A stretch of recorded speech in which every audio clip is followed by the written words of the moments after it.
Make sure you subscribe to the Below the Surface podcast by Eclipsium in partnership with CRA. Myself and Scott Shefferman host this show, and we've had the pleasure of speaking with some amazing guests, including Zeno Kova, Richard Hughes, Vincent Zimmer, and more. We discuss topics related to firmware and supply chain security, uncovering those pesky vulnerabilities that lie, well, below the surface in your environments. You can find all the episodes and subscribe by visiting eclipsium.com/podcast or searching for Below the Surface in your favorite podcast catcher. Welcome back. Hey. Times 3. Welcome back, everyone, to Pulse Security Weekly. Matt Carpenter's sticking around, and we got the regular, all of the regular hosts on the previous segment here with us. We're going to jump right into the news for this week. And I have two stories that kind of intertwine with each other, and I want to talk about those first. It's my story number 11. It was an article that someone wrote that's called The Problems with Vulnerability Reporting. So I want to set the stage because this is, I think, very well articulated article about some of the things we've been talking about recently on the show. So they state, these incidents with the current vulnerability reporting in CVE also illustrate how inadequately reporting and cataloging vulnerabilities could lead to a potential cascade of missed opportunities to fix dangerous bugs. Love that statement. They say, moreover, in some cases, the current opaque bug reporting system can lead to the irreversible overclassification of harmless software bugs as vulnerabilities, leaving software makers with little recourse for correcting these mistakes and forcing them to spend time dealing with the knock-on effects of these errors. Wow. Is there just a lot, like, articulating? That's a lot to unpack. Right? Articulating the issues we've been seeing lately. Now, and those issues that we've been seeing lately, just looking through this article, were one about WebP. Yep. And the other one about curl. And exactly. And we've talked about those ad nauseum, about all the backups there. I thought the setup was great in this article, and then talked about two real world examples with, so WebP is an interesting one because it's more of it's a supply chain effect, right? It's hey, we found a bug. Like, people are exploiting Apple iPhones and iOS, and they're leveraging WebP. Well, that's really it's a chain of vulnerabilities in iOS. Well, then Google's like, well, it's really also in Chrome, so we should have a CVE for that. And Apple's like, well, we should have two CVEs for that. But the root of this vulnerability is in WebP. And I'm like, there's no CVEs for that. Where's the CVE for WebP? And what the dangers are there is that when we identify the platforms, what they're talking about is you identify the platforms and they're like, well, okay, that's all well and good, but this vulnerability exists regardless of where WebP is. It doesn't matter if it's in your iPhone. It doesn't matter if it's in your Chrome browser. It doesn't matter if it's in your application. It's wherever this library exists. Yep. And I think that's interesting. And I've got my mic sound, my headphones sound weird. Is it? Anyway, I don't know. I mean, it's messing with me. You're hard to hear. Yeah, did my volume get low? Is that? You did get a little bit lower. Yeah. There's something wrong. You're hard to listen to. Well, there's that. That's every day. That's an independent issue, Jeff. But okay. And I think there's some kind of issues in the studio with something that goes from my microphone all the way back to the mixer that we were trying to figure out. In any case, maybe it's a supply chain issue. Get a jiggle cable. Could be a supply chain issue. What was So if I can derail you for a second, and you're going to regret having me on the show. Yeah. One of the best talks I ever saw. Go ahead. Well, I was just one of the best talks I ever saw at ShmooCon was Dino Dizovi and Charlie Miller using a Flash vulnerability through EVE Online because the library existed. It was in the environment. It was something where they were able to take over people's machines by exploiting the bug through the freaking game. So anyway, you can carry on, but as the things that use the library.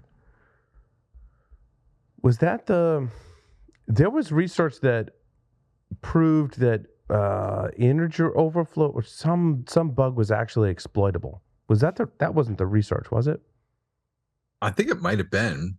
All that I know is that they talked about how instead of getting a C prompt, they decided to get more creative, and so they figured out how to control instead of their arbitrary execution, the code that they injected actually took over the person's avatar in EVE Online and made them dance and do weird moves and stuff. Because they could. But the other thing with vulnerability reporting was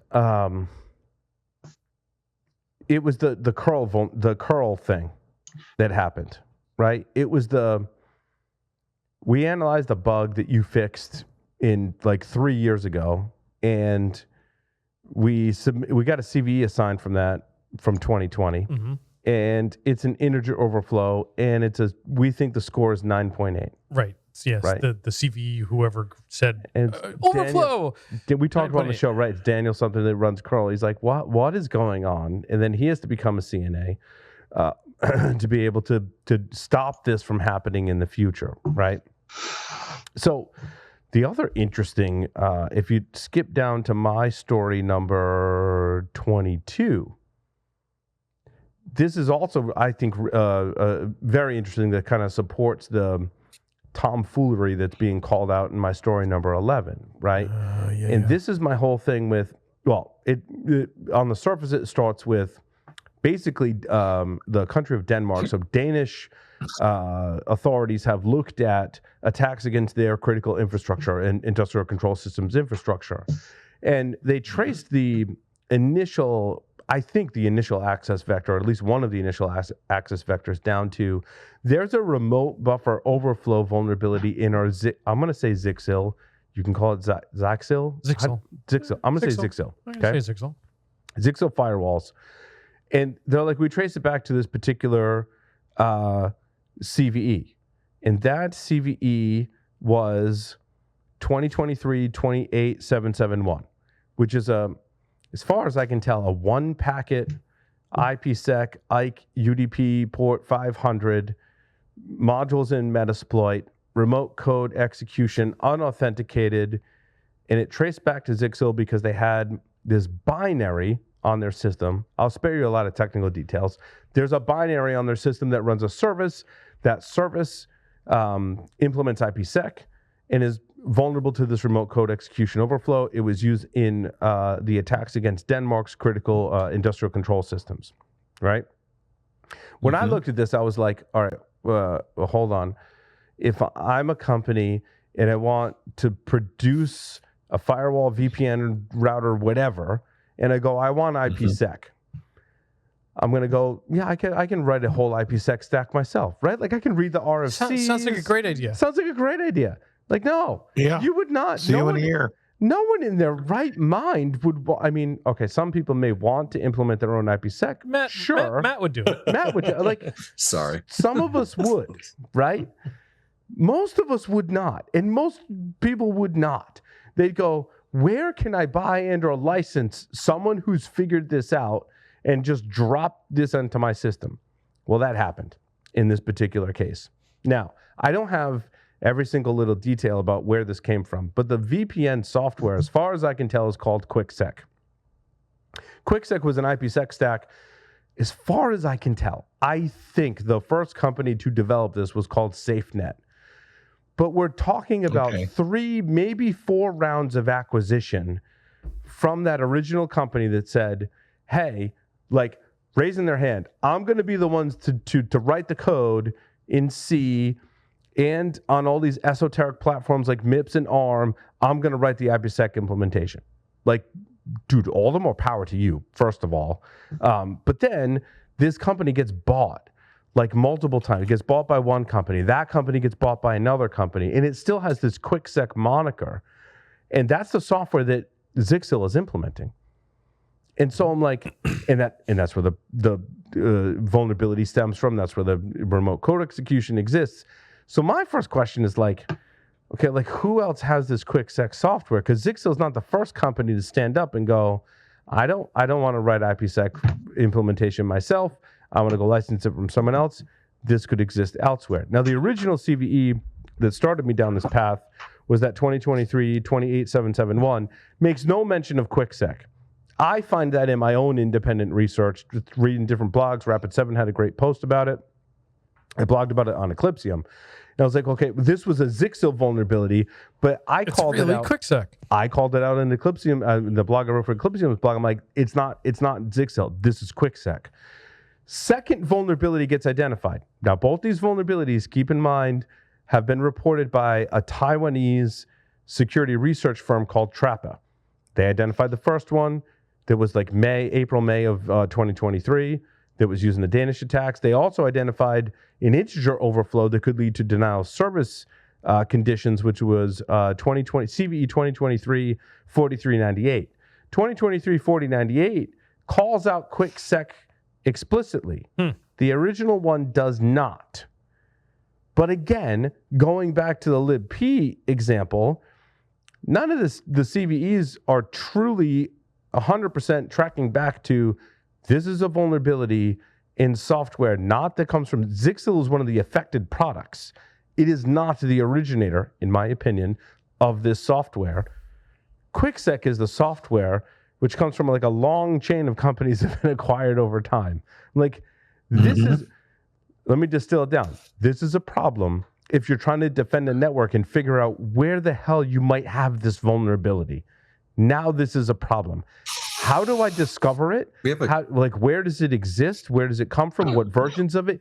Is it just Zyxel's implementation? Is it other people's implementations? How do I know this? How do I know? I don't. This is a cultural thing that we need to change. Agreed. To be honest. Agreed. So, for example, the GPAC of 2015, Chrysler said, "Hey, my bad. We'll issue a big recall. Cost us millions of dollars." Problem is, it was a Harmon vulnerability, and Harmon created the infotainment system that allowed that attack. And they're like, "Oh no, we'll take it on the chin. It's our responsibility." Here's the problem: we're spending millions of dollars, billions of dollars possibly, but many millions of dollars to implement and identify SBOM, software bill of materials, so that we know what goes into our software.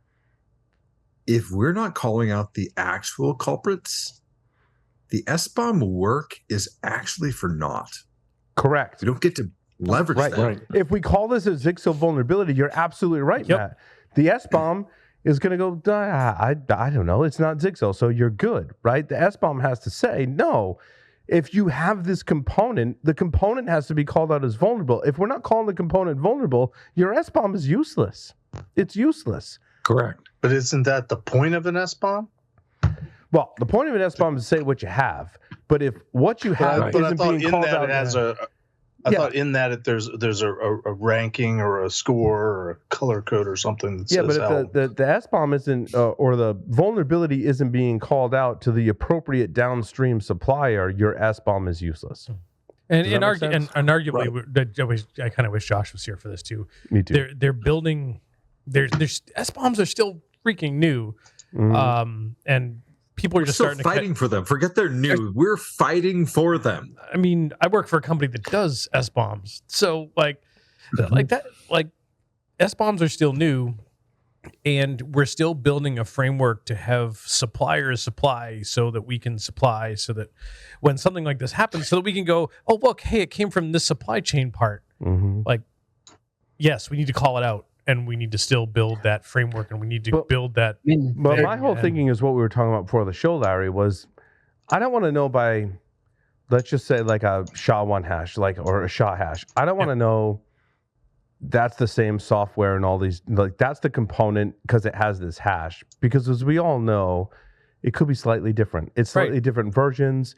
I license that software. I can make modifications. What I want to know is like what, I'll call out a vendor here because they sponsored the show years ago, and I like what they do. Intezer does this for malware, right? They go, hey, this malware and that malware, they're like 90% the same. Like their hashes are different, right? But like you got a fuzzy match. Fuzzy, like they're 90% the same. What I want to know is like whatever systems I have, If it's 90% the same IPsec implementation in mine as is this vulnerable one, I want to know that, right? Because I could. That's what reversing labs does. Like reversing labs does this for all binaries, and they're part of the like dev pipeline for like places like Microsoft and the code coming through there. But as you're looking at binaries, or you're running through, whether you're the one providing the binaries to your client or you're the client receiving the binary and looking at it, they tear those apart. Doesn't matter size, they reverse them. Doesn't matter encryption, packing, any of that. Their system does that instantly for all binaries and compares that against their massive database and looks for even heuristic or behavioral based pieces inside of that. So like there's companies doing this. It's just not it's possible, right? Like Larry and I were talking about it. If you disassemble a binary, you should be able to disassemble another binary and then make a comparison. It's not really even a proprietary thing. Like shit, I mean, you could use open source tools. You could use OBJ dump and like look at shit. To do it at scale and to do it with large files is where it's hard, right? Like that's why you have tools or people that do this and build tools for it, because it's hard to do in a pipeline. You're right. I experienced this in my day job, right? When you have to scale it across millions of different samples, then that's where the sauce comes in, right? So agreed. I wonder in the Zyxel, I'm accepting both right now, Bill. Right. Okay. Yep. But in that scenario, like, isn't it kind of their responsibility to acknowledge that is their problem or not their problem? Like, so aren't they a little bit to blame there? That it kind of feels like they accepted, hey, this is our CVE. It is related to our hardware.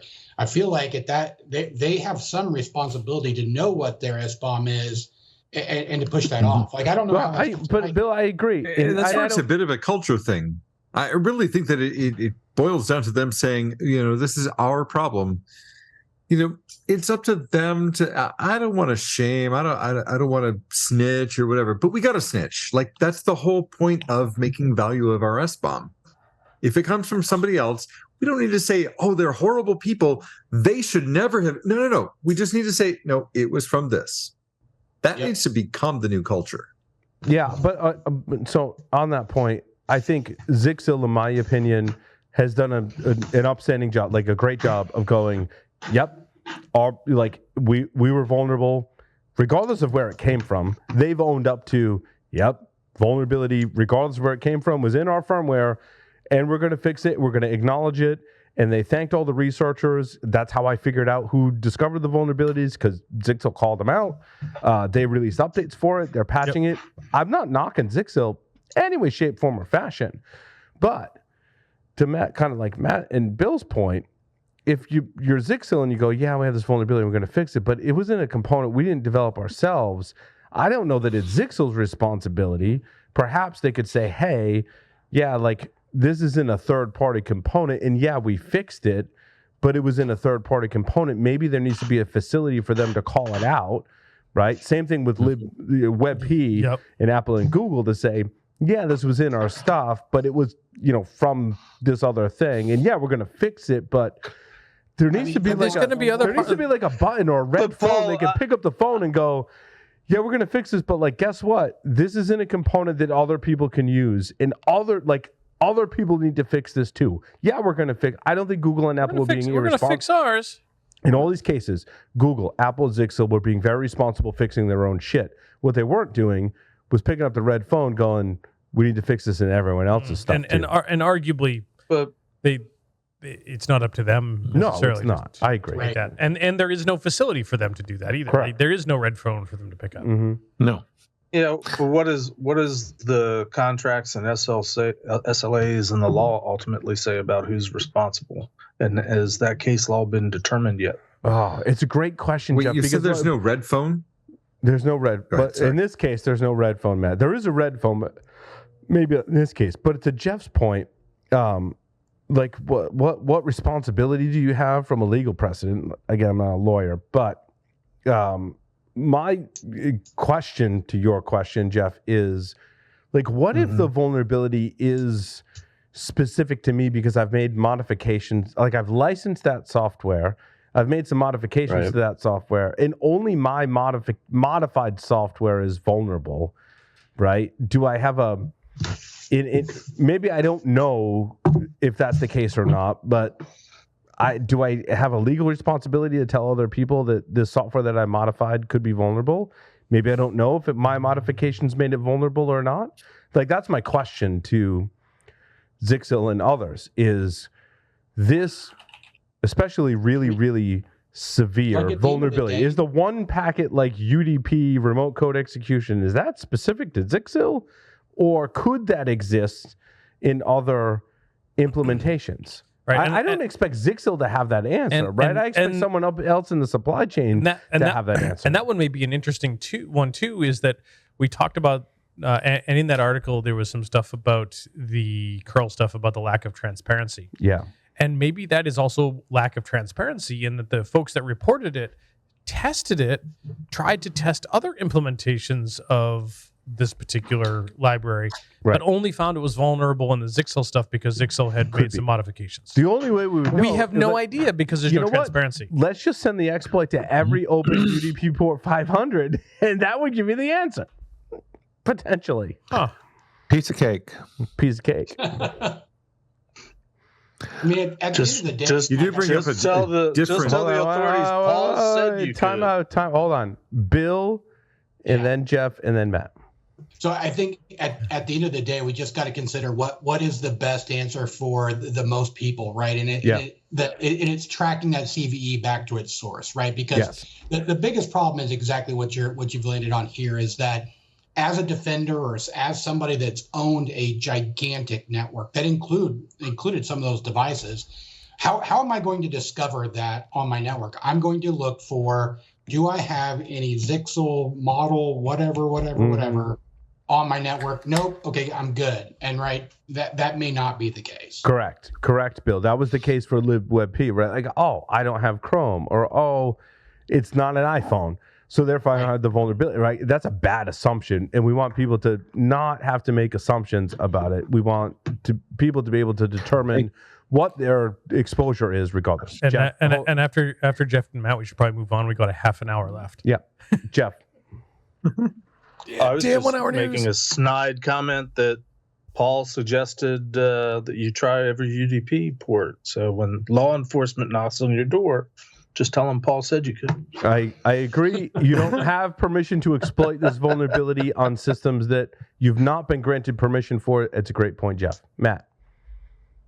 So you bring up a great point, and that is that sometimes we incorporate software that we modified, and so we're not really certain that it affects everybody.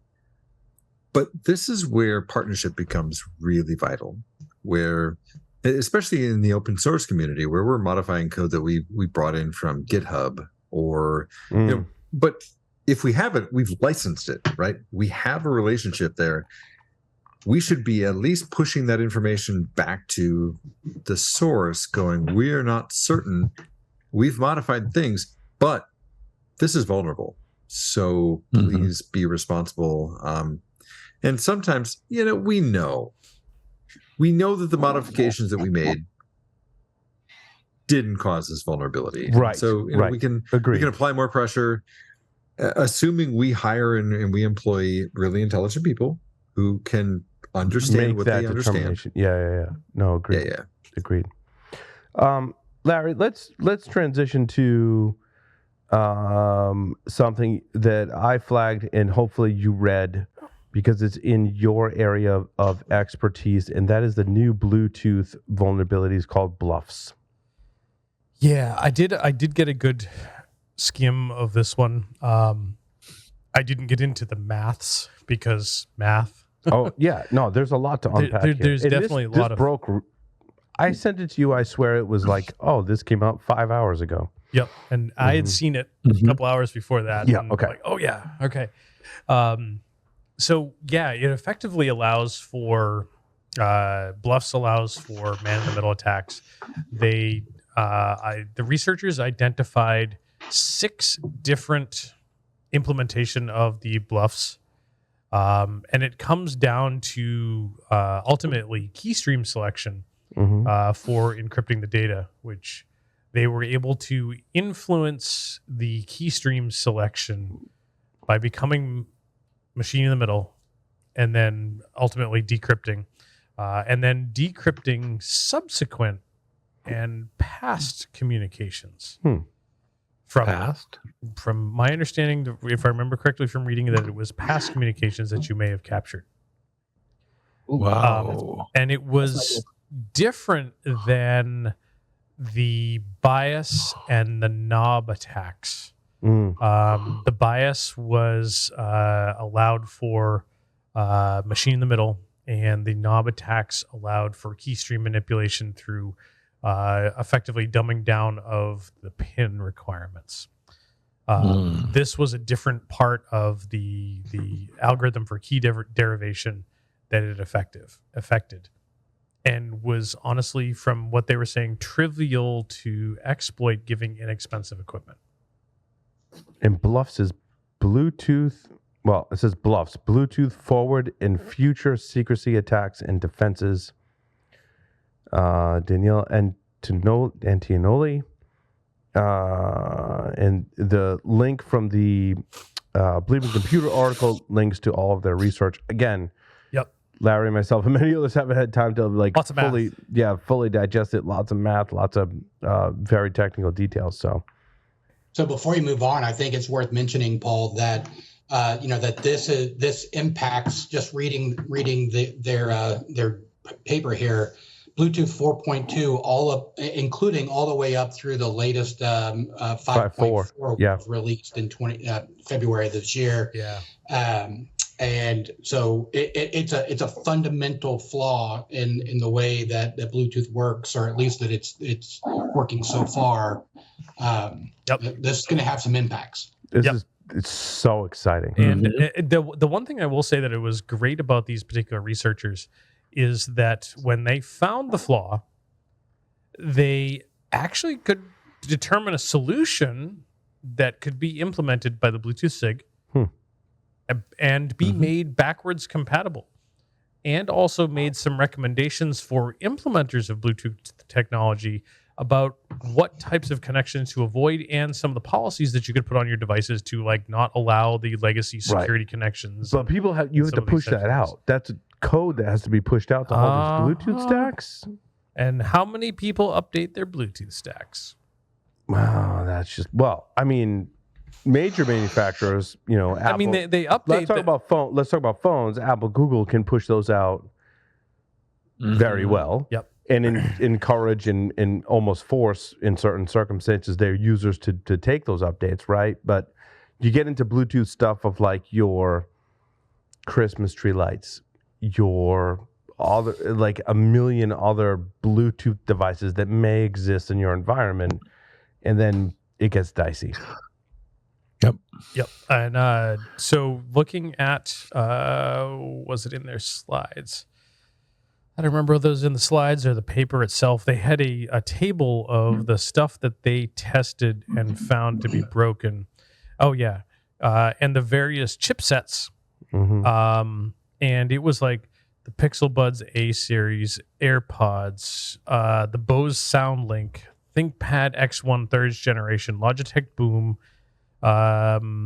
the iPhones 12 and 13, the Portage X30, Dell Latitude 5400, the Galaxy J5, a whole host of stuff that's between phones, laptops, and IoT adjacent type devices were vulnerable. When I read that table, it looked like all the stuff they had laying around. Exactly. It is literally all the stuff they had laying around. With all sorts of different, between Qualcomm Snapdragon processors and Intel, Broadcom, and Murata, and all sorts of stuff. The one that the thing that I think was pretty interesting too is that they used a specific Bluetooth development kit, hardware dev kit, and if I remember correctly, seeing the dev kit that they used to implement the attack, the dev kit itself was vulnerable. I can see that. I can totally see that. So, it was a specific Cypress dev kit that was listed in their toolkit that they used to make this happen. And I think the same one is listed as part of their stuff. I also found that it was fascinating, Matt. You'll probably find this pretty fascinating too. About in order to enable the attack on the dev kit, to allow the framework to use that dev kit to deliver these attacks, they have to live patch the firmware on the dev kit to allow it to send specific type of packets that it normally wouldn't be able to send, using the built-in features within the dev kit to perform the live patching. Could go wrong. Like, son of a... It's like TPM flashing. Right? Now they're just showing It's a off. barrier of entry. You must be at least this tall. Right. Yeah, but I mean, but it's easy enough that like at least to get this tall, the Cypress gives you the tools to do the live patching, and then they just have to tell you about the live patching, right? Like, geez, really? Oh. You know, that reminds me of MacGyver. Do you remember MacGyver? Like the dude's always picking locks and stuff, but you know, he always only used one thing, like not the second. There's no tension wrench. There's like, oh, there's a paperclip. Boom, I'm in. I think that we all have to be mindful of these little things that require that you know just enough to actually do the things. And that's what I take that as. The tools are there. The they must be at least this tall. Yep. The Cypress CWY 20819 Bluetooth controller has a board patching facilitated by Internal Blue, which provides high-level Python APIs to patch the board, i.e. patch ROM, and read and write its RAM, read mem and write mem.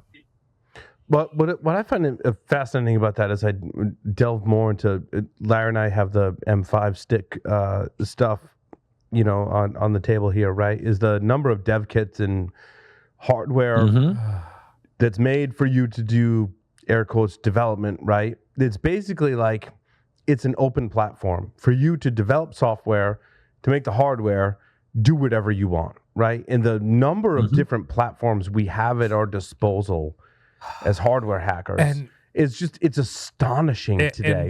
And over the years, I didn't do like this specific thing. Like, oh well, if you got this hardware kit and you can modify the firmware in any way you want, so that means you can launch these attacks. Right? Like, so as someone that's been teaching stuff about you've been doing this for a while, a long time, like you start talking about doing Bluetooth Classic, Bluetooth 1, Bluetooth 2 attacks. And for a long time, it was like this super esoteric thing that you needed a $30,000 software-defined radio or... Then we got Ubertooth 1, or USRP that you had to take a soldering iron to, and it generated gigs of data to just get a couple of keystrokes. And like, but now we can go spend $40 on this dev kit and do these super crazy attacks that we're the entry is $30. Yeah, 30, like $40 the entry level is now $30 right. because time has gone on and we've gotten better access to this type of stuff.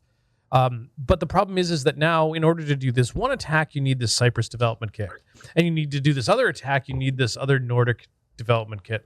Like, this was the early days of Wi-Fi, when if you wanted to do a DAuth attack, you needed this Wi-Fi card. And if you wanted to do that attack, you needed this Wi-Fi card. And if you wanted to do the combination of these two together, you needed both of those Wi-Fi cards at the same time. Or you needed a kid's toy, Larry, like a kid's toy. Yeah.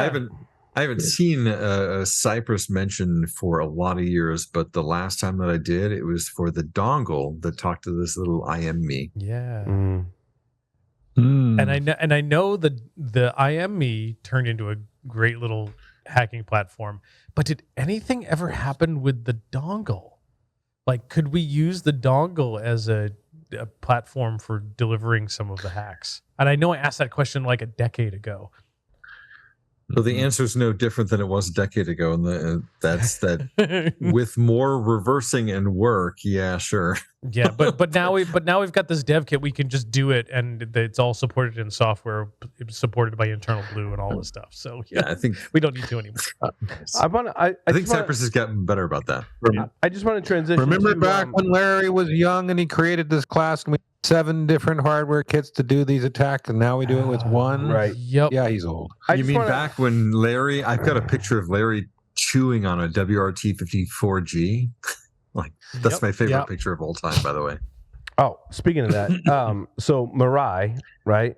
Yep. Akamai researchers have made this very esoteric post about, hey, we observed in the wild that attackers are going after these two specific devices. One is a series of DVRs, and one is a router. And in common, we've I don't know if it's the same zero-day exploit or two different ones, but they seem to have similar kind of roots. But my assessment of this whole thing, Ars Technica, Dan Gooden wrote an article, and Akamai published their research. And was this the one where one of them was pulled down? I'm not sure if this was the one where some of them was actually pulled down. I think this was the one where there was one of the articles was like, oh, we pulled down. Maybe this wasn't the one. No, I mean, which story? The Akamai post is still up. Yeah. But Post in the hacking forum may have been pulled down. Like there was one where they pulled down some of the research. And I'm not sure it was this one, but when I read this one, so I believe this is the one where which story of my this? story number 4, I believe Ars Technica ran an article based on the Akamai research. The Akamai research, when I read through the entire thing, here is my assessment. There was attacks they observed going after DVRs, and there was attacks against routers, right? I think, and they don't release who they are, like who the vendors are that own these devices. And they say we found there were 0 days being attacked, and there's this new variant of Mirai that's doing this stuff. Like, okay. Thanks, Lee. All right, so let's go to they were like, we're not going to tell you exactly how these exploits work, and we're not going to tell you who the vendors are. But here's some snort rules that tell you that you can use to detect this particular activity in your environment. Both snort rules, in my assessment, look like it's parsing HTTP or post requests or APIs to an HTTP API gateway that both are indicative of some kind of NTP or time synchronization protocol, right? They also say in their research that there were default credentials that they had to log into these devices. They talk about JavaScript. They had to deobfuscate and decrypt the default usernames and passwords. And there's that they had to log into these devices. So it sounds to me like through default credentials, there was, once you're it's a authenticated remote code execution vulnerability, right? Or command injection or buffer overflow, but you have to be authenticated to do it. The authentication, like once you're authenticated, it's leveraging a vulnerability that exists in NTP. It's kind of, and again, it's really hard to decipher what Akamai has posted in here because they're being cagey about it. They're like, we don't want to release enough. They're on this line where we're like, we don't want to release enough information where people can go mess up the world, but we want to release enough information where, as a defender, you can be in a better vantage point. And I'm like, in some way, all right, I'll draw the line in the sand. I don't agree with the approach. Just release it. Because now you got everyone speculating. And like basically Akamai has released enough information where after this show, if everyone who's on the show, and we could invite listeners to this too, because I'd love your input on it, we could figure out what these devices are and what the exploit was. Like we could totally do that, right? We could have a hackathon. Akamai released enough information, we could figure it out. If Akamai released enough information where we could figure it out, that means other threat actors could probably figure it out too. In fact, some threat actors have already figured it out. So I'm like, what are you doing? Like it might be friendly OGA entities that are using these on ongoing ops, and so in deconfliction streams, they were asked to not leverage and or disclose things that would block access to certain entities' abilities at the current state. There's some of that. Again, with all the love and respect that I have for you, I got to disagree, actually. This is actually a little bit discussion of security through obscurity, where obscurity is not a bad thing. And in fact, it actually can add value as long as that's not what you're depending on. And what they're doing is obscurity. But what they're making it do, they're making it harder for the, let's use an esoteric older term, Matt, like script kiddies can't take advantage of this. Yes. And what I'm saying is if like us collectively, they're actually, if we put our minds to it, we can figure do it out, right? We can figure it out. It's not who can do it. It's how fast it happens. Let's be real. This is not a matter of whether, it's how fast. And if they release enough that would satiate our curiosity, there'd be a worm or an exploit released to the public within 4 hours. They're buying time, is what you're saying. They are buying time. They've been allowed to release the information, which says a lot. Like this was a timed box exploit that may have ongoing ops that are going to be done by the time someone figures that out. Like right. Going to guess. Their goal is only to motivate. They want to provide the context where people can make an educated decision and be motivated, like with fear, which is good, but not make it so that you and I could turn out an exploit in an hour or two. The problem I have with this, the hype around this story so much that it got out of, I mean, even Ars Technica, like picking it up, from the limited scans that we ran, we're not talking about tens of thousands of devices that are vulnerable to this. A pre-select few and pre-select set. Why, if it's so small, why are we making a big deal out of it? Is because I disagree. I disagree with the small set. I think if it is, let's just say it is NTP, and they mentioned this in the article.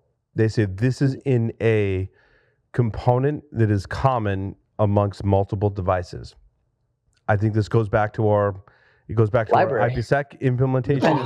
It goes back to our libwebp conversation, right? I think this could be like we don't know how many people have this vulnerability in their implementation. I think in looking at the snort rules, it points to NTP. A lot of IoT, based on our experience, Larry, our NTP, UPnP, or components that are included in a lot of these IoT devices, a lot of these network appliances that share these libraries in common. I think we don't know how far-reaching this potential vulnerability is. It could be more than just a few thousand devices. It was enough devices to attract the attention of some threat actor group that was using it to advance their goals, right? So it could be more far-reaching than the Akamai has made public to this time. So, Paul, what would be the positive of releasing the exploit or releasing the details? What are the positives that you see there? We could have compensating controls built. If I know that there's a particular manufacturer in a particular component that's vulnerable, I can go look for that environment and go, what are my compensating controls, right? Like, obviously, maybe a patch isn't available today, but could I sanction off these things? Could I put further detection rules in? Could I put other compensating controls to go, I know I have this stuff, and my junk is hanging out on the internet, and I want everyone to see my junk. So let me mitigate the risk, right? Let me do something to help myself. Yeah, I did not read this article, but so I've been reading it as you guys have been talking, and I'm reading through the snort rules here, and I agree, right? So it's very clearly targeting NTP and more than likely the server name, right? Like just look at that. Like it wouldn't take much, and so maybe, if they were to release who that was, right? At least, it narrows that down, but you're right. If there's external NTP right now, you're potentially vulnerable. Right, but also, I mean, so I'll play devil's advocate to like the other side is like NTP has to be exposed to the internet, and if you don't have a patch, like what else do you do, right? I think that's why Akamai made the decision of we're not going to release any more details because there's not a whole lot of compensating controls available based on what Bill and you and I both looked at the snort rules and we came to the same conclusion. Like it didn't take us that long to come to the same conclusion, right? I think Lee has something to say here. We haven't heard from Lee in a while. Please. So, what if what you want to do is have everybody get off their butt and change those default credentials? I mean, that's the thing. That's the primary mitigation here. Stop using default credentials, which will play in the business space. I don't think it'll play at home. We could get AI to generate a country song that would convince people to change the credentials. To bring it full circle. Could we get it AI? AI to generate a country song that tells us how to exploit the vulnerability? Maybe. That too. Maybe. Might be within the I bet list. it would. No problem. I bet Otherwise it you. wouldn't I be a mean, sad Gandalf, story. Lakera, or whatever, who generated Like who? the Gandalf AI tests, CTF. They just released a new version on. I'm betting that we could probably convince it to tell us how. All right. So- Sorry, we got limited time. Larry Yeah. and company. GPS spoofing. GPS. Okay, GPS spoofing. Go. So, where did your story go? I want to just make sure I don't know. I read an article about GPS spoofing, and I fired up my HackRF with the PortaPack, and I was like, "Tell me about like planes that are flying overhead," and at least 2 or 3 flew overhead, and I was able to. Right. So you sniffed. ascertain the- I You sniffed sniffed GPS. You sniffed ADSB. Sorry, ADSB. Thank you. Which has encoded in the protocol latitude and longitude of the individual aircraft. Which so- I get the. I don't get the. Like I don't get it was Delta flight. Blah blah blah. I get the unique identifier. DL for that. 327. Yeah. You know better than I. What is DL? What DL? What DL 327 is DL is Delta flight, Okay. flight 327. would be their GPS That's their- transponder kind of Yep. They're- unique identifier. Yep. Okay. Or aircraft identifier, ADSB. tail number, Yep. whichever. Either way. The point of this story is that, oh my gosh, these commercial airlines are experiencing, quote, unthinkable GPS attacks. And no one knows what to do about these GPS attacks because a number of large-scale GPS spoofing have been launched, and the commercial aircraft are reliant on GPS to tell where they are and so Well, forth hold on. and so on. Let me put it in context in the geopolitical situation, right? Multiple commercial flights near Iran went astray after navigation systems went blind. The planes first received spoofed GPS signals, meaning signals, they spoofed it. One of the aircraft almost flew into Iranian airspace without permission.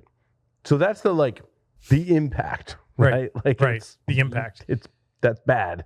So they don't know what to do about it, and I mean, they know what to do about it. I think the problem is that doing something about it is hard.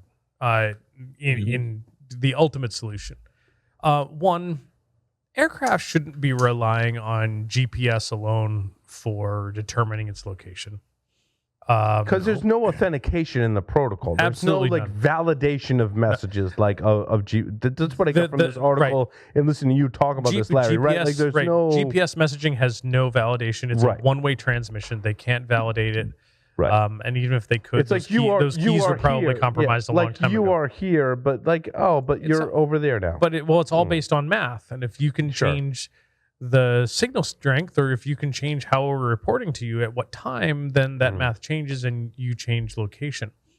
That also said, there's no authentication, but there's some ways in which we can validate that signal. One, if you are receiving GPS signals from space, those signals are incredibly faint.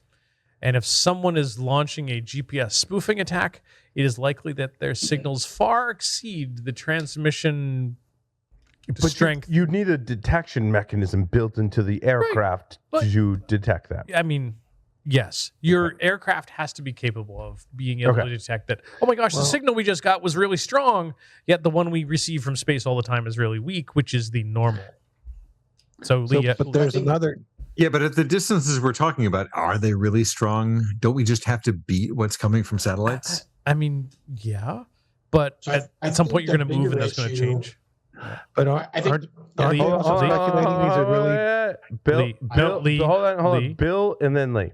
All right, so I think the bigger issue here, just reading as I read through this article, wasn't necessarily that the GPS was being spoofed or being jammed or whatever. It's that the attack impacted exactly what you guys were talking about. So they reference an inertial reference system, or IRS. That uses the gyroscopes and the accelerometers and the GPS and all of those other systems that, hey, aircraft shouldn't rely only on GPS, that those went dark as well, right? So I think the bigger issue is that it's a different type of attack, maybe leveraging GPS that's attacking the other instruments on the aircraft. Interesting. Yeah. So go ahead. Well, I was going to say, so Ops Group, which is a group related to pilots and aircraft people, said that it's unthinkable, right? That those systems, while they are connected, that they could be impacted based upon whatever signals one is receiving. Lee. So and this is really where it becomes electronic warfare. Yes. Hold on. Lee, did you have a comment there? Sorry. So one of the things they're talking about is this jamming or is this spoofing? Because jamming, which will DOS the GPS, won't infect the IRS, right? And whereas the other will, because it gets the IRS uses the GPS as part of its system. What I'm wondering about is, though, part of the teaching the pilots to fly is to look out the window and figure where they are. They're not. Yep. If they can't do that, they don't get off my lawn.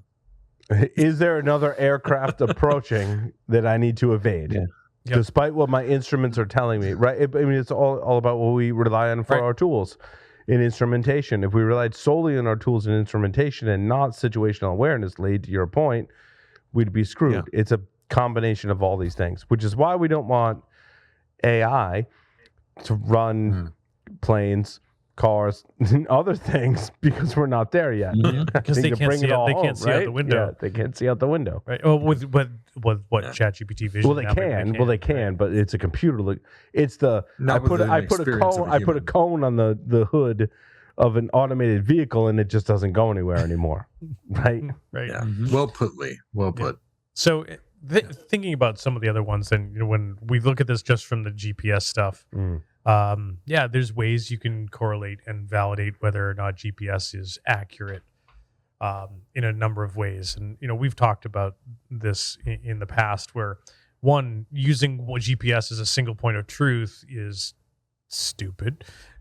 What was that, IMS or IRS that Bill mentioned and Lee mentioned, like having that in conjunction with other stuff, good.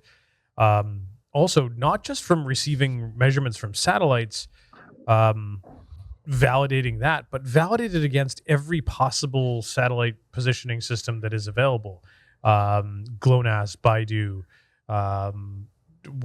any of them, and comparing those to verify, how much standard deviation am I off by, and are they spoofing all of those? And the answer is likely they're not spoofing all of those at the same time.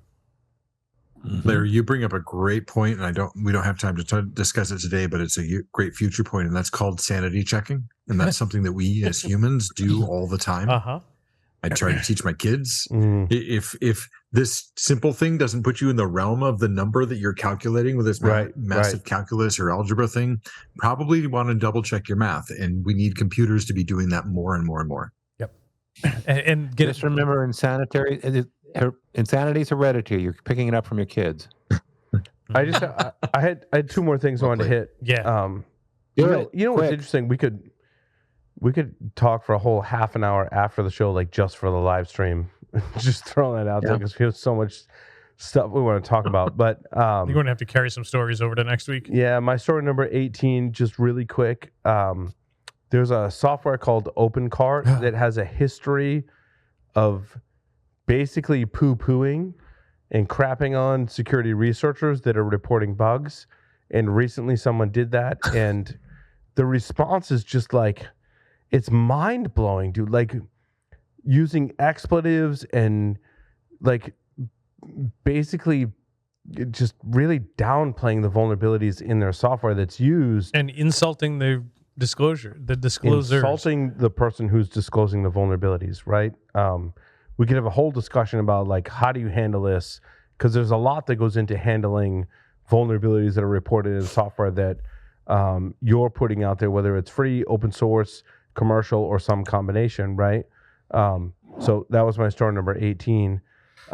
Also, the other one that I wanted to mention really quick was Jeff's story, who's not here with us, but I saw this on my wife actually called me out on this.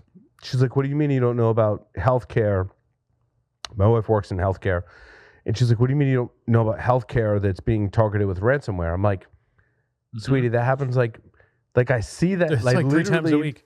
Like, I love you, and I see that news story like every week. She's like, but this one's really bad, and like everyone's talking about it. And I'm like, all right, put on the news in the morning on the TV before the kids leave for school, kind of thing. And legit, they were talking about the I believe what Jeff put in his story, number one, Ardent Health. And I was sitting there watching it, and like I literally took a picture with my phone, because when they were talking about the ransomware actors are targeting healthcare, blah blah blah blah blah, and in the background of one of their images on the national news, this is the Today Show. Yep. What is it? NBC? Is it NBC? ABC? It's NBC, right? Ding, NBC. Ding ding. It's NBC. Yeah, NBC. They've got the Peacock. They've got the silhouette of the hacker in the hoodie with the code going behind that person. And I'm like seriously, like I understand, like we could talk about multiple, there's two things with this, right? Two threads we could pull on. One is the ransomware actors targeting healthcare, which is not a new thing. News at 11. Certainly something we need to talk about. But also there's the personification and perception of what a hacker looks like. And I'm like, a hacker does not look like a silhouette in a hoodie. A hacker looks like a person. And you could define that person as any person that you see or interact with on a daily basis in any way, shape, form, or fashion. That's what a hacker looks like. It's like the line from Addams Family that Wednesday Addams shows up at a Halloween thing, and they're like, "Oh, sweetie, what are you dressed up as? You're not wearing a costume." And he said, "Yeah, I am. I'm a homicidal axe maniac. I'm a homicidal axe maniac. They look just like everybody else." Right. Exactly. But I'll take hacker stereotypes for 1,000, Alex. Yeah. Right? Like hackers are people. Ding ding ding. Hackers Double are jeopardy. people too. I mean, most of us listening and everyone here in the show, right, has been in the cybersecurity hacker community for a number of years. I won't date ourselves. Many of us are old. We've been there for a long time, right? When we meet fellow hackers, they're people like anyone else. Yeah. And some of them wear hoodies with code going behind them, but not all of them. They look like people. And I'm like, this is why are you personifying into a particular stereotype what a malicious actor look, even take it to a malicious actor. Because that doesn't make for good TV. We've all seen like what malicious actor, like let's just limit it to malicious actors. Yeah. They look like regular people. Like, I don't know. They do. Like maybe if they're Russian, they're in a tracksuit, right? Like now you're stereotyping again, Paul. I'm stereotyping again. You know, Paul, ninjas do not wear black outfits with things covering everything but their eyes, right? Oh, ninjas really? actually, their dress was to blend in with whatever society the enemy had. Well, there you go. So it was only in the early, even, you know what's interesting, Matt, about your comment is that in early Japanese cinema, when they would release movies with the shinobi name in them, ninjas all were the stereotypical dressed all in black with just their eyes showing kind of thing, right? Like, and it was really not even, I wouldn't even call it Hollywood. It was film that defined what a ninja should look like, right? And I think it's popular culture that defines in popular, like the other day, dude, like this was Monday in 2023, the personification of a hacker is that hoodie, character, which I hate. I think that's ridiculous today. Oh, dude, it's my favorite apparel. What are you talking about? Dude, I just had to look. I just had to look up like whatever happened to that dude that did the comedy stuff. Ask a Ninja. Oh yeah. What was the ask? What happened? His last video was 9 years ago or 3 years ago.